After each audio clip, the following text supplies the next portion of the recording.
What's up everyone, and welcome back to the MMA Zone. Today, let's get started with Henry Cejudo breaks silence on Backlash. Recently, Triple C, Henry Cejudo, took aim at interim heavyweight champion Tom Aspinall during a video for his YouTube channel. The way he saw things, Aspinall shouldn't have been so emotional after his recent win, given that he won an interim title rather than an undisputed title. The situation didn't go over well with Daniel Cormier, who was quick to fire back at Cejudo in a video for his respective YouTube channel, where he said that Triple C was dead wrong. Henry Cejudo was groomed to be the Olympic wrestling champion, and he did that. And when he did that, he cried, and he was excited, and he was the champ, and it felt like he had accomplished the world. That's what Tom Aspinall did. Henry Cejudo was quick to respond on social media, writing, "Hey DC, nobody asked for your two chins. Even though the belt couldn't fit around your waist, it was still undisputed. Tom, congrats on being the best side chick in the UFC." In addition, he posted a video where he took aim at DC. If I was to win an Olympic silver medal, you think you see me running around? You think you see me crying? You think I would want to pick up that American flag and represent all of us? An interim bout just means you're the #1 contender for all. For his part, Aspinall has remained adamant that he wants to defend the belt rather than sit as an interim champion until Jon Jones and Stipe Miocic fight. However, it's unclear whether the UFC is interested in having him do so. Next up, let's take a look at Justin Gaethje versus Max Holloway next. When Max Holloway recently called for a BMF title fight with Justin Gaethje, it sounded as though there was little hope of the fight actually coming to fruition. With Gaethje eager to compete for the lightweight title after Makhachev versus Oliveira 2 takes place, it sounded as though the timing simply wasn't right. Heading into Saturday's UFC Fight Night card at the Apex, Dominance MMA's Ali Abdelaziz took to social media to tease a potential fight between the two, writing, "Who wants to see Justin Gaethje versus Max Holloway February 17th for the BMF title?" Of course, the February 17th date is the upcoming Alexander Volkanovski versus Ilia Topuria fight, which Holloway hopes will lead to another crack at the featherweight title. Should Topuria get the win and Holloway defeat Gaethje, he could wind up getting another crack at the belt. On the flip side, if Volkanovski were to defend the belt, it'll be interesting to see how the UFC handles a potential Volkanovski versus Holloway 4 fight. Although Holloway wants the bout, Dana White has been uninterested in a fourth fight between the two. Despite that, the UFC CEO has been known to change his mind in the past. Now, let's shift gears and take a look at Sean O'Malley discusses pound-for-pound rankings. The pound-for-pound rankings have been a heated source of debate in the past, with the recent promotion of Islam Makhachev to #1 only further complicating the debate. While many believe that the debate comes down to either Islam Makhachev or Jon Jones, Sugar Sean O'Malley believes that Alexander Volkanovski belongs in the conversation despite his recent loss to Makhachev. Speaking during an appearance on The Breakfast Club, he weighed in. Even though Volk's coming off that loss over Islam, short notice fight, risky. I personally would never do that. But it's kind of hard. Him or Islam. Islam obviously just knocked him out. But I still think Volk's a dangerous motherfucker. So Volk or Islam, I'd say are both top pound for pound right now. During a recent video for his YouTube channel, Henry Cejudo weighed in with who he believes is the pound-for-pound kingpin, giving his list of top 5 pound-for-pound fighters with Alex Pereira at #5, Alexander Volkanovski at #4, Leon Edwards at #3, Islam Makhachev at #2, and Jon Jones at #1. And I think the only way that you become pound for pound is by you going up to a weight division and actually winning it. So that's right, guys. That is my list of the top 5 pound-for-pound fighters right now in the UFC. You guys just heard the truth, the whole truth, and nothing but the truth. With Makhachev expected to return in March and Jon Jones expected to return before the end of 2024, it's only a matter of time before the debate once again becomes a heated source of discussion. Next, let's take a look at UFC fighter involved in altercation at UFC PI. After Ailin Perez's win at the Apex on Saturday, she dropped some pretty serious news on media members while speaking during her post-fight press conference. As she revealed, she was the victim of an assault at the UFC PI this week, which is the reason she entered her bout against Lucy Pudilova with a black eye. Speaking through a translator, she answered the question regarding what happened prior to the fight.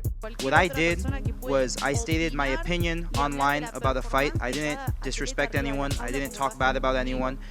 But this irrelevant lady came up to me after I opinionated about one of her fights, just talking about the performance that she did, and she came to assault me, and she did assault me with the intention to make me pull out of my fight, but I'm sorry, she did not achieve it. Despite Perez stating that she forgot who assaulted her, Alex Bahunin reported that the altercation took place between Perez and Jocelyn Edwards. With the two women clearly having beef, it sounds as though a fight books itself. Next, let's take a look at Sean Strickland exposes UFC coach. The always outspoken Sean Strickland has now taken aim at Dricus du Plessis' coach, ahead of their highly anticipated UFC 297 clash in January. Referencing the long criticized relationship between 44-year-old Pat Barry and 31-year-old Rose Namajunas, Strickland took aim at du Plessis and his coach, using two photos from previous bouts where du Plessis' coach kissed him on the mouth. In response to the two photos, Strickland wrote, "We often talk about Rose and Ladd and their coaches, but we never talk about Dricus. Dricus, hold up 4 fingers if you're in danger." So far, no response yet from du Plessis. However, during a previous interview, Cameron Simon spoke about the situation, stating that in he and du Plessis' culture, the gesture of kissing another on the mouth is totally normal. With Strickland being incredibly outspoken on all matters, specifically Rose Namajunas and Pat Barry's relationship in the past, the champ could very well wind up bringing the situation leading up to his fight with du Plessis in January, during his media obligations. If he doesn't, media members and fans could also wind up bringing the situation up during the press conference.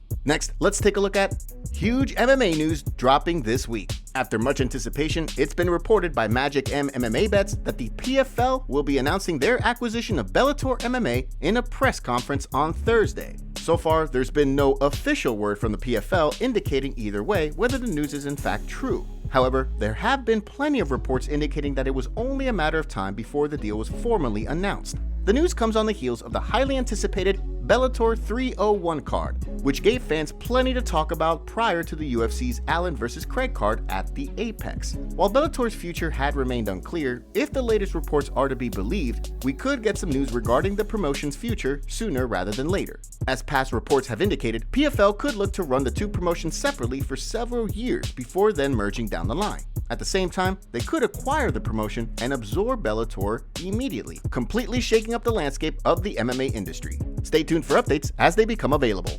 MMA community goes off on horrible stoppage. Early on in this weekend's UFC card at the Apex, Trey Ogden looked to be en route to a win against Nicholas Mota as he locked up a head and arm triangle with just minutes left on the clock. Referee Mike Beltran told Mota to show him that he was still in the fight, before then stopping the bout while Mota attempted to defend the choke. Although the bout originally appeared to be a submission win, when the official result was announced, the bout was declared a no contest. The situation left many fans and Ogden confused and upset, given that the referee's error cost Ogden a big win and his win bonus. Ogden explained his position during the post-fight press conference.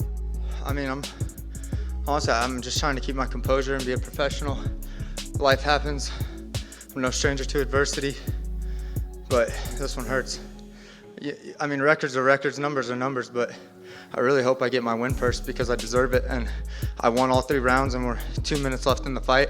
Fans were quick to rip referee Mike Beltran, who recently returned to action with one fan writing, "UFC, Dana White, it's truly unreal you guys just try to keep going on with the show. After you just robbed Trey Ogden and me and other fans, it shows that Dana White has no integrity, which makes sense why he supports Donald Trump. FDT, #Kennedy24. MMA Fighting's Shaheen Al-Shadi used the fight as an example of why the UFC needs to abolish the show win payout system, writing, "Trey Ogden losing half his paycheck there through no fault of his own is everything that's wrong with the show win per system. Garbage. Pay that man his money." MMA Fighting's Damon Martin agreed, chiming in by writing, "A no contest? So the referee f***s up and now Trey Ogden gets half his money and a no contest on his record? That's ridiculous." The official Bloody Elbow account agreed, writing, "UFC needs to pay Trey Ogden for a win, no question."